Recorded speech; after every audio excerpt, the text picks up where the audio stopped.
3, 2, 1. Welcome to Breaking, redefining work, success, and life balance for all sales and marketing professionals.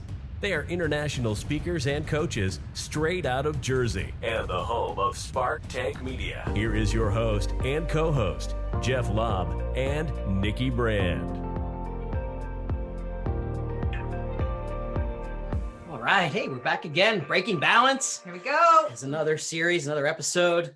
We're getting your holidays, though. A little crazy time. Crazy time. Very hard to be balanced this week. Very hard. Not gonna lie. I think this is it. This is it. It's getting this the finish line. And then I think we have a breakdown after this. Total is all over, meltdown. Yep. So if you're listening, we're gonna try and keep this real. We do want to keep it to some business fun. Mm-hmm. We've got really three important things we want to talk about today. Today's talking about 3 marketing strategies you must pay attention to 2021. Yes. People are changing, consumers are changing, our message has to change. And I'm watching a lot of hot messes out there right now. People just missing the mark. Well, if one thing we've learned in 2020 is anything is possible, right? True. And if we True. want to stand out and if we want to be heard, we must notice the change. Guys, everything has changed. Everything, by the way we go eat, by the way we shop, by the way we go outside, by the way we gather with people, everything has changed this year. So why would we want to keep doing the same thing? There are things we must do differently in order to get ourselves recognized, in order to get to that successful level we're looking for, because 2020 has changed the game. So 2021, we got to start with that mindset. Yep. And there's probably a lot of things we need to correct, Mhm. but we're going to try and keep it to 3. Okay. We'll try. We might go back and forth. And they're going to probably all overlap. Yes. But that's okay. Mhm. So let's 3 things. Right. We talked about visual marketing. Mhm. And so many people get stuck on like, ooh, are you going to do digital marketing? Like Right. digital, is back to the BlackBerry, digital X's and O's. Visual marketing, Right. communication, Mm-hmm. super changed, especially now with what's going on at Big schools time. and kids. Big time. And then last, your story. Mhm. And we could probably dive 45 minutes on each of these topics. Right, But right. let's kind of We're in touch. let's That's fun. let's hone it down to 30 minutes. We'll keep it to 30. Mhm. So we talk about our visual marketing. Right. I'm watching so many people still put out just generic cookie cutter content, stock photos, Right. stuff all about them. It's just not authentic. It's not even good visual marketing. Mhm. Never mind visual marketing. Mhm. Have you seen any shifts or things that are either making you nuts or kind of impressing you? What are you seeing out there as far as your from social or in business? Well, I think a few things. I think I'm Instagram is where I like to see the most. That's where I usually connect the most with. Facebook, obviously, you're going to get a lot of what kids are doing at school and those pictures and silly stuff. But Instagram, I think, is just such a great free way. Yep. Free. Free. Right? Free. Well, Free. there's a reason for free too. I know. There's always a catch, right, Jeff? There's always a catch. But I think on Instagram, people are missing the mark in a lot of ways. And I know you really know the ins and outs of Instagram, but I just feel like the Instagram stories, things that are just they'll be there for 24 hours and then they disappear. Maybe. Maybe. Unless you save them and That's right. someone else is watching That's you right. and that's a whole other story. But I do believe that there's a missing mark there. Yeah. Right? Huge. And the problem with the visual stuff too is people are not creating content or they're not representing their product in a way that For thinking about the consumer. the consumer, Right? they're not thinking about the consumer. Exactly. That's where we have to start to switch our minds a little bit, Jeff. This is not just about us and trying to sell us anymore. We've got to be thinking about you. Yeah. What are you looking for? That's right. And we got to stop trying to sell the product itself visually. Right. Not that no one cares about it, but right then and there, they don't care about the product. Mm-hmm. They might be impacted by seeing how visually the product made a difference in someone's life, Mm-hmm. how visually maybe it made an impact on their business. Right. It might get their attention. But let's Right. face it, no one's sitting around on social media Mhm. looking to buy product. Right. Right. So you've got this short window of time to capture someone's, let's call it emotional hot button. We're going to talk Mhm. about that in deeper, Mhm. the emotional hot button. And it's got to be about 10 seconds of visual marketing. Visual will have a 90% more impact rate of you capturing attention than verbiage, than words. Absolutely. Absolutely. Yeah. So you've got to find something captivating. You've got to find something that's going to make them feel like they want to pay attention to that particular product. And they have to answer the question, why? Why would I use it? Mhm. And we're not seeing a lot of that. We're just seeing a lot of cookie cutter stuff where they're just putting out stuff about the product. It looks like a digital flyer, basically. Mhm. And a digital flyer it's trying to sell me something. Mhm. And I don't know about you, I hate to be sold. I love to buy, Mhm. hate to be sold. Mhm.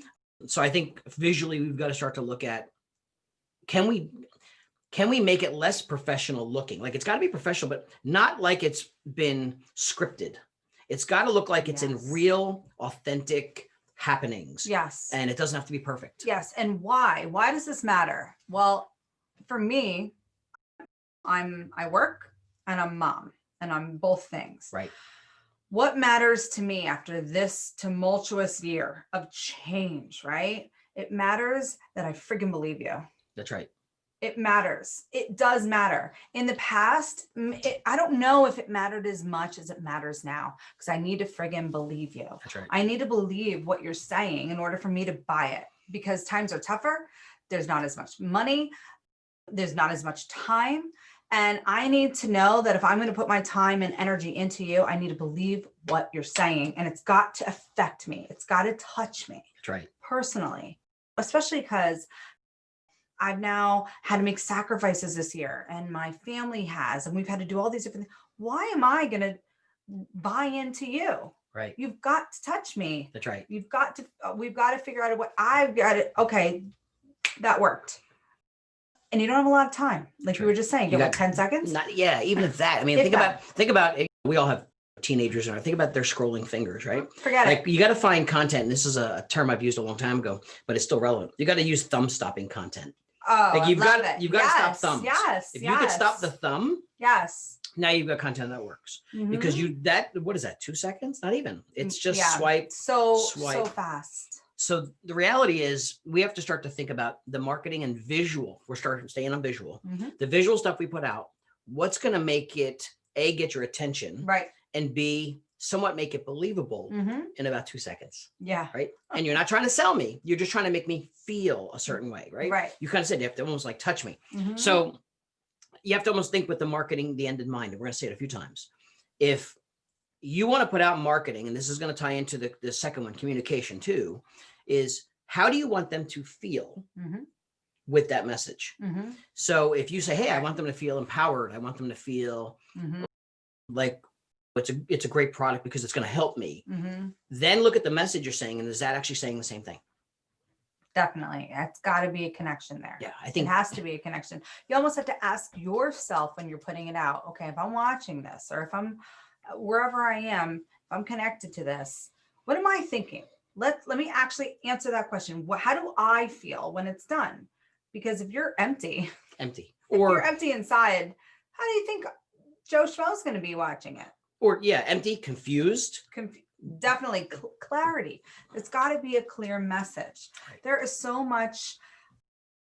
I don't know what the opposite of clarity is, but this past year, there's a lot of Blur. blur. There's a lot of blur this year There is. and confusion and not knowing what to believe, what side, this and that. So it's already out there that I don't trust you. And we've spoken about this before, Yeah. really that brand trust and how important it is. So you've got to make that extra effort to try to connect with someone and have them trust you. In order to do that, asking yourself, what is my message? Right. Where am I getting at? What am I talking about? And It matters. I think most marketers or people in sales are starting. I mean, they say they're starting there, Mhm. but what they're really doing is they're still trying to put out a digital footprint of the product, or they're saying, this is what we want to say. Right. But is that what the consumer needs to hear? Not wants to hear, needs Yes. to hear. Mhm. And I think that's where the disconnect is. So take a look at your marketing, like right now, like if you have a piece of marketing Yeah. that you've put out on social, or maybe it's in your sales slide Right, deck, right. or whatever it is, like look at it and you might go, this is really good. And then go ask someone like, hey, how does this look to you? What does this make you feel? Yeah. Watch the Get an disconnect. opinion. I don't know what the hell that means. Get an opinion. I think that matters. Check the ego at the door. Listen, I want to try this out. What do you think? Tell me how you feel when you watch it. Yep. And if you can get some real feedback there, it will make a difference whether or not people are thumb stopping or not. Thumb Because stopping. they'll keep scrolling. Yeah. And then the other thing that jumps into this, besides visual, and we're talking about communication a little bit, number 1 and 2, is you have to still then be also memorable, Mm-hmm. which is a really big impact, because you say, well, I can't be memorable within the first 10 seconds, Right. but over time, are you memorable? Right. And we were playing around with this exercise in one of our masterminds, Mm-hmm. and we were talking about this earlier, and we said, hey, if I had to say, like, what are 2, like if I just asked you off the cuff, dentists, who are the top 2 dentists that come to mind? Yes. And I'd have them. Who, do you know them offhand? Sure. Dentists? Like, I mean, I would recommend, what should I say them around here? Well, no, maybe yes, I yeah, would for that say purpose. Okay. I yeah. would, there Yeah, so are you could say, 2. you could come up with 2 quick And- ones off the top of your head. And why would I even have to? Because I've dealt with so many dentists, and people are terrified of the dentist, and they want to make sure they're going to the most gentle, and the one who's got the bedside manner, and the one who's like the best, you can get in easily, right? Right. So think about the 1 out of the 2. Just don't say the name because we don't want to. Yes. That's a good point. But think about it. So why does that person or that, why does that dentist come to mind? To me Yes, to you, personally, personally. okay, I am a bedside manner. Bedside manner. Okay. They're How they handle- kind, how they handle my neurotic craziness when I'm sitting there about to get a tooth pulled. Right. Like, I want to make sure that they're going to hold my hand. Not all people want that from a dentist, but that to me is Right. important because my kid's going to go there as well. And someone who's going to talk me through it. They like to explain what's, I'm one of those people, I need you to tell me every single thing that's happening. That's Some right. people don't want to know. That's right. I want to know. Yep. So I could ask you, if I was saying, Jeff, best airlines, right? Tell me. Yes. Yep. You would know. I can come up with, well, 1 for sure, 2 maybe. Right. Yeah. And what's the number one thing about that? Why you recommend that first one? The level of comfort across the whole platform, Mm-hmm. the uniqueness of how they handle their customers, Mm-hmm. the ambiance in the airline. And you might be catching on if you're an airline traveler, Mhm. the purple dimmed lights, Mm-hmm. the movies, the settings of watching movies and at no cost. Right. So it's all those things. And see, just I prefer listening that. to you talking about this, then we've not discussed this. This was Yeah. off the cuff. Mhm. There's you lit up. Yeah, There was you lit- something that's right. about this That- airline that got you warm and fuzzy inside. So That's they right. must be doing a good job Right. with all those. You just named 5 things, just spat them out. And hand to God, we have not had this conversation before. So for you to just flow and say, obviously, something that they did has affected you. Now, Right. could they have marketed it? Maybe. Did you have to see it? Did you have to feel it? Did you have to believe it? They had to Yes. show it. They had to prove it. Yep. Right? And they had to draw my attention in once. Right. But then they had to deliver. They had to deliver. They had to That's deliver. a big, such a smart point. You can say it. You got to walk that mother blanking talk. You got to walk your talk. Yeah, that's true. Right? So this airline, these dentists, these recommendations that we're giving out, these people have to walk the talk. They have to show who they are, not just through your 10 seconds of social media. They actually have to come through. That's right. They got to deliver. Right. So besides being memorable, because I think that's a really hard thing, Mhm. is you're there once, you're there twice. Right. But what if you don't go back for a year, 2 years? Maybe you have a product or something you don't sell that often. Mhm. It's something that's every 2 or 3 years. Maybe Right. it's like real estate. Maybe it's like a car. Maybe Yeah. it's like, I think there's a big fail Mhm. and the disconnect of being human Mhm. after the sale from both communication, Mhm. not so much on the visual side, but more communication, Right. is because we get put into automations Mhm. expected to be staying connected to us at a human level when we're such at a highly emotional human level now Yes. with Mhm. social media, with all this stuff, which is an Yes. emotional platform, by the way. Yeah. Oh, yeah. And for our listeners, if you haven't come to this conclusion yet, we'll talk about it real quick. I asked the question, like, what's the number, like, why is social media so not only successful, why is it become an addiction? Mm, And we just get Total. sucked into it, but you do. it's because it's an emotional platform. It is. So many times. They suck us in emotionally. Mhm. And we want to be liked. We want to see more hearts. Right. We want to be heard. We Mhm. want to. So we get sucked into this, and yet we get put into a system Mhm. that's going to drip mail me or drip market. Not that it's a bad thing, Right. but it's not human. Mhm. And we lose that human touch. So for 2 or 3 years, we all say, hey, I want more referral business, Jeff. Right. But do you earn more referral business? So many people go, oh, you're in my system. Yeah. Yeah. I don't read half that crap. Yeah. That's digital junk mail. Yeah. Yeah. Like I go to the junk mail in my mailbox. Yeah. Right. So how are you staying human communication wise Mhm. with those customers or any customers that you want referral business from? And are you being honest, and are you earning it? Yeah. I think that's a big referral business is everything. We all want it. We all want it. referrals. You know, But word when of I mouth. ask people, are you earning it? Because you don't just get it. You have to earn it. And honestly, I think a big part of referral business is follow up. Yep. I feel like follow up is an actual skill. And that can be anything in life. From a small note, a text, to I want to take you to lunch, to whatever. I feel like follow up is a huge skill for referral business. Yeah. And meaning it. So what are your, I'm curious your thoughts on this one. Yeah. So are you seeing text be more effective or less effective? Well, it depends. It depends on today's world. It depends on the text. Yeah. Honestly.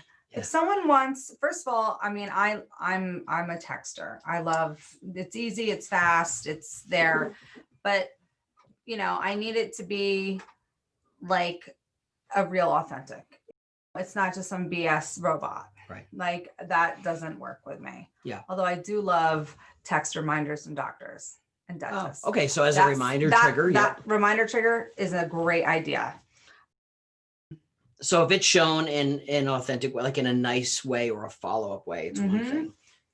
Yeah. What about during the sales process? I mean, I know that's how I like to be spoken to. Right. I'll get a lot more done by text. Right. Right. But for some reason, I'm watching those who are starting to use the phone more again sometimes. The Mhm. actual phone like we used to have. Yeah. Like have to talk to Like people. talk to people. Yeah. Yeah. Uh-huh. I think too many things are hard to do by text. And we're trying to jam everything into text because, and we're creating paragraphs and sentences and stuff. We're trying to sell the story. And the problem with that is there's no tonality. Mm-hmm. You're missing the mark on voice inflection and hearing how you sound. Absolutely. You're losing that trust part because it's monotone. Absolutely. Absolutely. Yeah. That goes into communication. I think that really, again, for going into this new year, bringing back the talk, bringing back the face-to-face if we can, bringing back the good old-fashioned conversation. How about the hard conversation? Like Yeah. I'm watching people have hard conversations that should never be in text, but it's too damn easy because I don't have to face you face to face. I don't have to look you in the eye and tell you Absolutely. bad news. And let's be an example for the younger generation that we are losing to that. I mean, we are losing to it big time. Yeah. Like I'll say to my girls sometimes, especially my oldest, I'll say, why don't you give them a call? She's like, what? Yeah, give them a call. Yeah, give them a call. Pick up the goddamn phone and call your friend. They don't know what No. to say. They don't know what to say. Absolutely not. They don't even text. It's just snap. Yeah, they just snap. So for me, who's, I'm early 40s, like I was a child of the hour-long conversation. I mean, that's how my boyfriend, my now husband, we would sit and talk on the phone and learn about each other and laugh. Yeah. They're terrified. And sometimes just sit there, just be on the phone and do nothing. Right. It's silence. So let's be an example to our kids. I think communication being one of our big points of next year, if you're looking to connect with people, pick up the phone. I really believe it. Jeff, do you agree? I agree. I think where people are stuck and the reason they won't is they don't know what to say. Okay, so let's talk about that. What do they say? How much time do they have on the phone, right? I guess we're talking about two different conversations. If we're Yeah. just talking about connecting with referrals and connecting with people that we know, I would highly recommend talk versus text. Definitely. If we're talking about the old-fashioned cold calls Yeah. and those sort of things, what are we talking about with how am I going to keep you on the line with me? Right. What's your shtick? So there's a couple things first. If you're calling past clients or someone that's from a referral base, someone you've done business with, someone you kind of met and spent some time with. Right. I think the problem we lead in too much is we're calling to follow up. Hey, I'm calling to follow up. Yeah. Yeah. Wanted to see how I had a guy. So actually you just made me think of this. I had a guy call me, I don't know, 3-4 weeks ago, Mhm. following up on, it was a car. He wanted to follow up on how my Honda was doing. How's your Honda? Okay, well, I don't have a Honda. There you Sold go. Sold Done. That. Sold that. You lost it. But yes, first of all, you don't care about me. You care about the Honda, Done, which I right. still don't know. I don't own anymore. Got rid of that. Not that you should know everything about my life, Right. but at the same time, if like, that's what he's trying to sell, yeah, right off the I had a bat. Toyota for like a year and a half now. So, yeah. So first of all, do you care about me or the car? right. So how about just how the hell am I doing? How's the family? How you doing? Did you know anything about, like, did you actually write down my kid's name that was in the Right. script? Like, if Right. you actually said to me, oh my God, how's that little man Grayson doing? Or how's that little man Oakley doing? Right. I remember him running around in the car. Like, you would have like, holy cow, you'd have made such an impression on me. There you go. One little thing, assuming they were there. Mhm. But it was never personal. And you lost me right there. So I think when we're following up, we've got to make sure, and that's why we have to have these databases of people. I'm not going to remember everybody's names. No, it's hard. But if I had something that just said, hey, your daughter's name, and you were talking about soccer that day or something, oh my God, how's your daughter doing? Is she still winning championships and still playing? Like, if someone said that to you from like 2 years ago, oh, I'd be blown away. you'd be, Sold. holy shit. Sold. So, And if we're talking about that emotional connection, yep. someone like me, you just sold me. But people in sales and marketing aren't listening to those things. Right. They're trying to sell this stuff and they get you in and out. To flip the switch. That's what needs to change for this year. If you are all out there listening right now, this is a must do. A must do. You Right. got to listen. Right.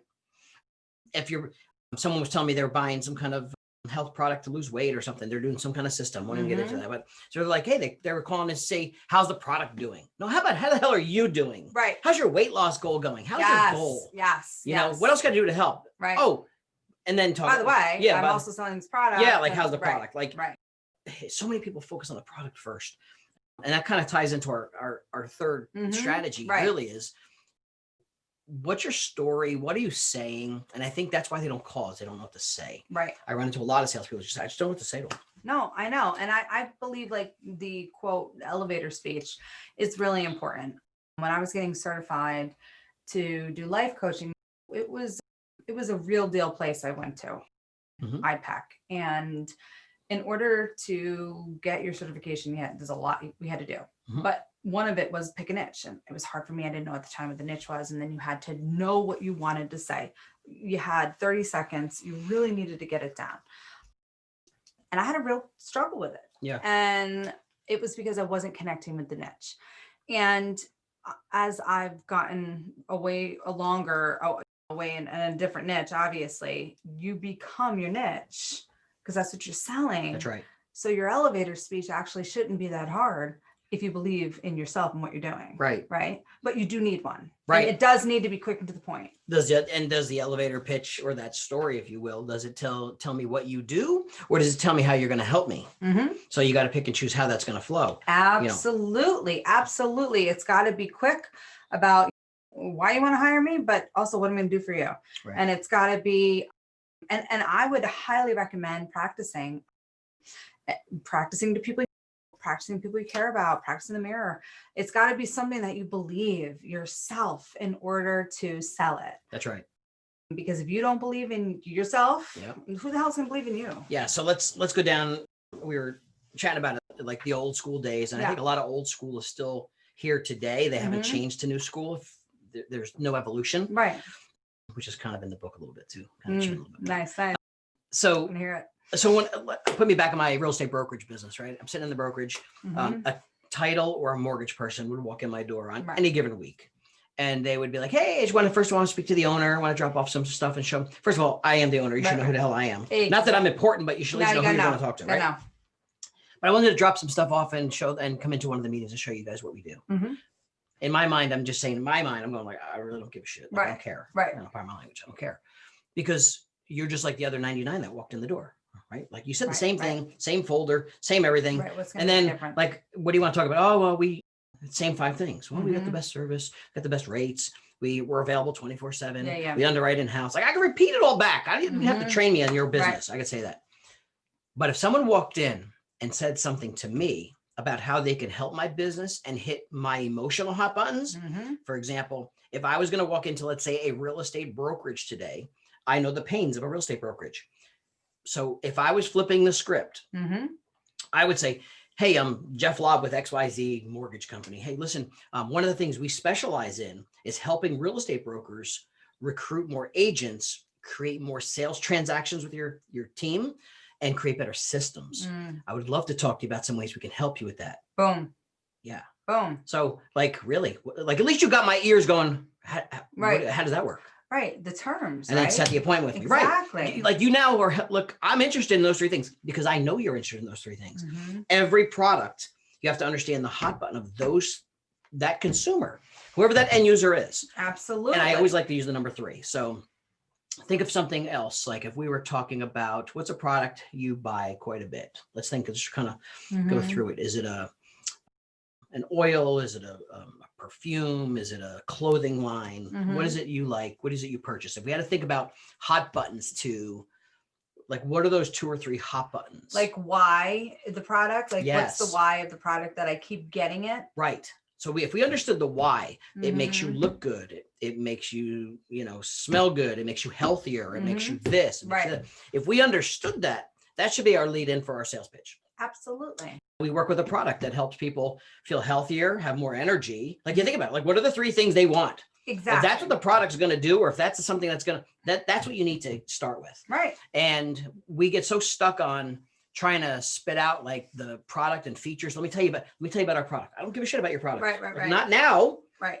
First Connect of all, with me. how you gonna help me? Connect with me on that product, whether you're in mortgage and titles or whether you're selling, shakes, Shakes, whatever. medical, whatever it is. It like you got to make that connection because there are you are going to be biased to one over the other because of it makes me feel this, because if I do this with it, it's going to get me to this point. Like that's where it's lost on some sales people is when it's just, oh, this is what I do. Right. Boom. Tell me what you do. Here's my flyer. Like I have to tell you, and again, going into the new year, things have got to get more creative because people are watching in a different light. They're learning and listening in a different light. Yeah. They care differently. They trust differently. You need to affect them differently in order to get them hooked. Right. Now, what if, here's where I watch people get stumped as well. What if, not that your product has to deliver, right? So you can't ever mislead your product. Right. Bad or wrong move. But what if you're still trying to sell yourself as a person, as that rounded consultant, as that trusted authority? Right. You could still do that, even if that's not your core product. And as an example that I could tie to, let's just say it's the title industry. Well, everyone has title. There's no difference in title pricing per se. So what makes it different?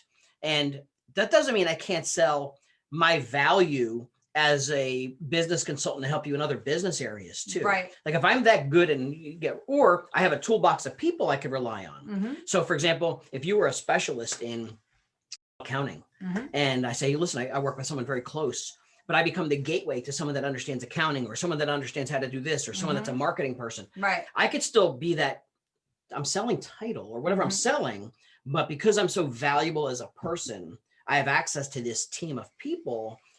I'm still doing my job. Problem is everyone wants to be in this box. Well, I sell this. No, you got to get out of the box. Like, yeah, I don't need that right now. No. But if you build rapport with me through other channels, when I need that, I'm coming to you. Absolutely. Coming to you. Absolutely. Insurance sales. Think about it. How often do you buy insurance? We don't buy a lot of insurance, but if that person was well-rounded enough and helped me in other ways, when I do, or when someone says, hey, Nick, who's a good insurance person? You're like, boom. Yeah.